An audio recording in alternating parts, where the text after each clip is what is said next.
Greetings. This is introductory talk for class segment number 23, Media Shaping of Science and Technology. Now, so far in this class, we've looked at how media representations influence or shape our understanding of science and technology, how they represent or misrepresent, communicate or miscommunicate them to various degrees in different ways. We've talked about things to look for as signals that we should be thinking critically about these representations. But today we're going to reverse the direction. Today we're going to look at how media representations of science and technology shape science and technology, how science and technology change because of the media representations of science and technology. So maybe we're going full circle. Now, this can operate in three ways. Take note on these. 1, cautionary tales. 2, inspiration. And 3, lucky prediction. Several scholars have studied this, so let me give you a few examples of each. In your video playlist on dystopias, you had a preview trailer for the movie 1984, based on the George Orwell novel that you might have read in high school or college.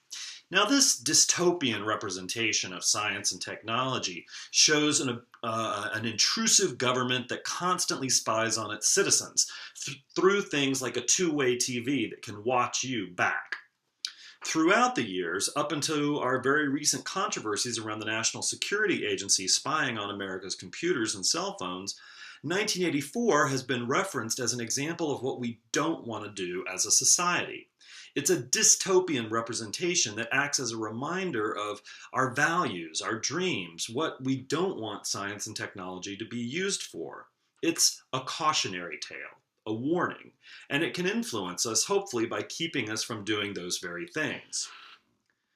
Now, inspiration is the more utopian version. Sorry, inspiration, utopian. It comes perhaps as no surprise that scientists, even as children, are often fans of science fiction or stories about technology.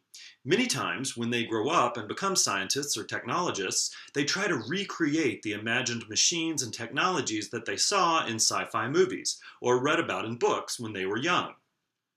In this way, fictional representations of science and technology may eventually become close to fact as scientists try to invent the things that used to be only dreams. Your video today, after this, is about that process, and it uses the Star Trek television series and movies as an example. Note as well that Star Trek is one of the best examples of utopian representations of science and technology. In most of the Star Trek universe, science and technology have solved the problems of human society. They've moved us into a utopian future without wars, no need for money, instant food, interstellar travel, teleporters, powerful machines, and all sorts of other wonderful things. Finally, there's an exception to either one of these, and that's blind luck, prediction. Sometimes our media representation of science and technology might accurately predict a science or technology of the future, but we have no evidence that the inventors were influenced by that media. It just seems like the media storytellers who dreamt up that original representation were either very insightful, very smart, and maybe a little bit lucky.